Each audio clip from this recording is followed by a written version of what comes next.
This is a tap reseater and it's a useful piece of kit. If you've ever changed a tap washer on a tap and it's still dripping afterwards, you've probably got a damaged seat, or it's probably got a bit of a build-up of scale on it, and this tool will actually remove that. It comes as a kit and you get 3 different kinds of cutting heads with it, and also you've got different threaded pieces here that screw into the head of the tap, so you've got actually 4 different types there for 4 different threads.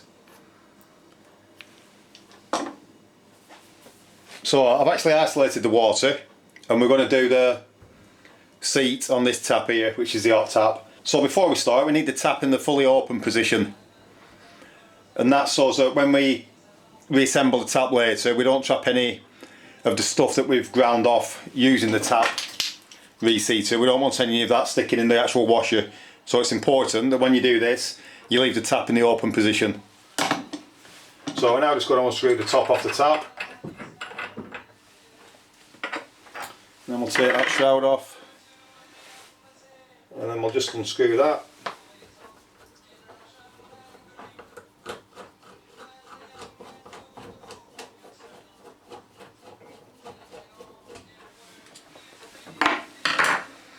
And now all we need to do is undo the headgear. Sometimes these can be quite difficult to undo, so if you're having that problem, I have done another video on how to actually hold the tap whilst you undo it.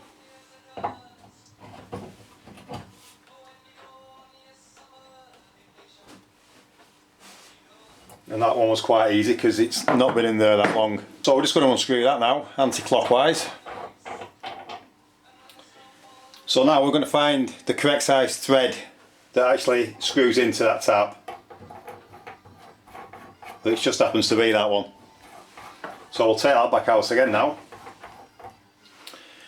and then we'll feed the actual handle through that. So with most of these kits you get 3 cutting heads, and we actually need the smallest one for this job. So we're going to take the smallest cutting head and we're going to screw it onto the end of the reseating tool, and we just need to nip that up, and then we can put that in there and we can screw in the plastic collar until it's tight.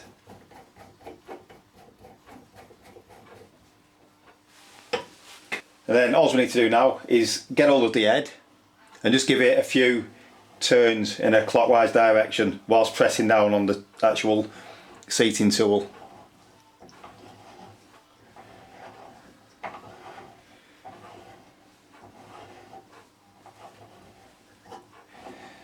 And we've given that about 6 turns now. So now we can unscrew the collar. And now that has actually cleaned the seat inside of the tap. So now when we reassemble the tap, the washer should seal and it should stop leaking. So if you ever change a tap washer and your tap's still leaking, you probably just need to get a tap reseating tool like that and just clean the seat of the tap. So now we'll just put this back together. So we're just going to screw in the headgear, and of course the tap is still in the open position, which is what we want. So we'll just nip that up.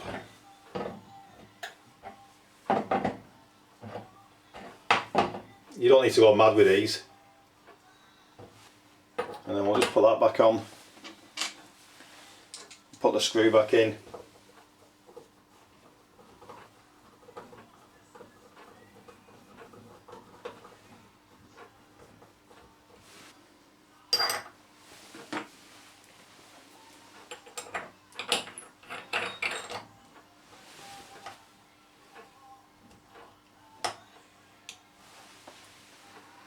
So the tap's assembled again now, and it's in the open position.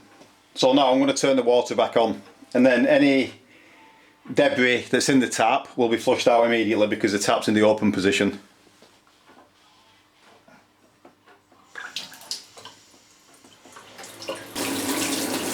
And then when you've done that, you can just turn the tap off as normal.